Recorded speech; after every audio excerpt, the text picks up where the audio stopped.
म्हणजे फक्त बोलणे नाही, तर आपल्या विचारांनी इतरांच्या मनाला स्पर्श करणे होय. चांगला वक्ता आपल्या शब्दांनी प्रेरणा देतो, मार्गदर्शन करतो आणि समाजात सकारात्मक बदल घडवतो. स्वराज तरडे याला विनंती करते की त्याने आपले मनोगत व्यक्त करावे. भारतीय वायुदल हे भारताच्या संरक्षण दलांपैकी एक अत्यंत महत्त्वाचे दल असून ते शक्तिशाली दल आहे. हवाई क्षेत्राचे रक्षण करणे आणि युद्धाच्या काळात प्रत्युत्तर देणे हे या दलाची मुख्य जबाबदारी असते. 8 ऑक्टोबर 1932 रोजी या दलाची स्थापना करण्यात आली. त्यामुळे आपण सर्वजण 8 ऑक्टोबर हा दिवस भारतीय वायुसेना दिवस म्हणून साजरा करतो. स्थापनेच्या वेळेस या दलाला रॉयल इंडियन एअरफोर्स असे म्हटले जात होते.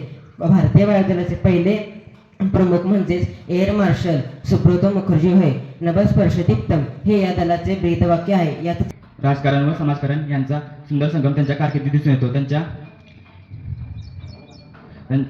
कार्यामुळे त्या लोकांना प्रेरणाही मिळते. त्यांना सामाजिक न्यायाचे जनकही म्हटले जाते. धन्यवाद. आणि जे म्हणतात ना, छत्रपती शिवाजी महाराज नसते तर काय झालं असतं, तर आज जन्माला आल्यावर आपण जी पहिली भाकरी खातो ना, ती भाकरी सुद्धा माझ्या राजाचं देणं आहे. इस्रोचा full form Indian space research organisation असा होतो. तिचे मुख्यालय बेंगलोर इथे आहे. इस्रोची स्थापना 15 ऑगस्ट 1969 रोजी डॉक्टर विक्रम साराभाई यांनी केली. त्यांना भारतीय अंतराळ संशोधनाचे जनक मानले जाते. तेव्हापासून इस्रोने विज्ञान तंत्रज्ञान या क्षेत्रात खूप मोठी प्रगती केली आहे. आपल्याला माहितच आहे की चंद्रयान 3चे यश भारत असा पहिला देश आहे की चंद्राच्या दक्षिण ध्रुवावर जगातील पहिला पोचणारा देश ठरला आहे. छत्रपती शिवाजी महाराज जन्मा अगोदर एका मावळ्याने देवासमोर उभे राहून देवाला घर मागितले. देवाने राजवाडा दिला. देवाला फुल मागितले. देवाने बाग दिली. देवाला पाणी मागितले. देवाने समुद्र दिला. देवाला देवच मागितला तर देवाने छत्रपती शिवाजी महाराजांसारखा राजा दिला. 65 किलोची तलवार वागवतो त्याचं नाव येसाजी. जो 2000 सैन्यांशी एकटा झुलतो त्याचं नाव बाजी. जो हात तुटला तरी शत्रूशी लढत जातो त्याचं नाव तानाजी. जो 8 तासात घोडा दिल्लीवरून पुण्याला घेऊन येतो त्याचं नाव संताजी. जो शत्रूच्या छावणीत घुसतो आणि शत्रूच्या छावणीचा कळस कापून आणतो त्याचं नाव धनाजी. आणि जो ढाण्या वाघाला एकटा सामोरे जातो त्याला उभा फाडतो त्याचं नाव छत्रपती संभाजी. आणि या सगळ्यांना एकत्रित घेऊन स्वराज्याच्या नंदनवनाचं तोरण बांधतो त्याचं नाव छत्रपती शिवाजी. तो आला नव्हता त्याला आणला होता. तो मेला नव्हता त्याला मारला होता. 32 जाताचा बोकर माझ्या राजांनी एकट्याने फाडला होता.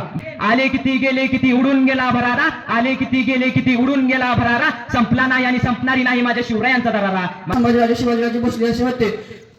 त्यांना लहानपणापासून रणांगणावरील मोहिमावर तसेच डावपेच यांची आवड होती. तसेच ते अनेक भाषिक तज्ज्ञ व अत्यंत धुरंधर राजकारणी होते. मग मनामध्ये विचार येतो, कसल्या मंगल देशा, कसल्या पवित्र देशा आणि कसल्या ह्या तरुणांच्या भारत देशा. मग मनात शंकाच निर्माण होते. ह्या भारतावरचा तरुण कधी होणार आहे स्वामी विवेकानंदांच्या स्वप्नांमधील तरुण. ह्या भारतावरचा तरुण कधी होणार आहे स्वप्नातल्या स्वामी विवेकानंदांच्या स्वप्नातला तरुण. कधी मिळणार ह्या भारताला तरुण, एक असा उत्तम असा तरुण. ज्या काळात महिलांना घराबाहेर पडण्याची संधी नव्हती, देखील परवानगी नव्हती, त्या काळात महिलांना अहिल्याबाईंच्या वडिलांनी त्यांना शिक्षणाची संधी प्राप्त करून दिली. अहिल्याबाई एक कर्तृत्ववान, बुद्धिमान राजकर्ती होत्या. समाजातील लोक स्त्रियांना शिक्षणापासून दूर ठेवत असे, पण सावित्रीबाई फुले यांनी शिक्षणाचा दिवा पेटवला. पण महात्मा ज्योतिराव फुले यांच्या सहकार्याने त्यांनी 1848 साली पुण्यात मुलींची पहिली शाळा सुरू केली. मूळच्या बुद्धिमान असणाऱ्या सिंधुताई परिस्थितीमुळे 4थी पर्यंत शिकल्या. सासरघरी प्रचंड त्रास होताच, पण माहेरीही त्यांना कधी आसरा मिळाला नाही. चांगला वक्ता होण्यासाठी आत्मविश्वास, ज्ञान आणि सराव याची गरज आहे. सर्व स्पर्धकांनी अतिशय सुंदर विचार मांडून हा कार्यक्रम संस्मरणीय केला.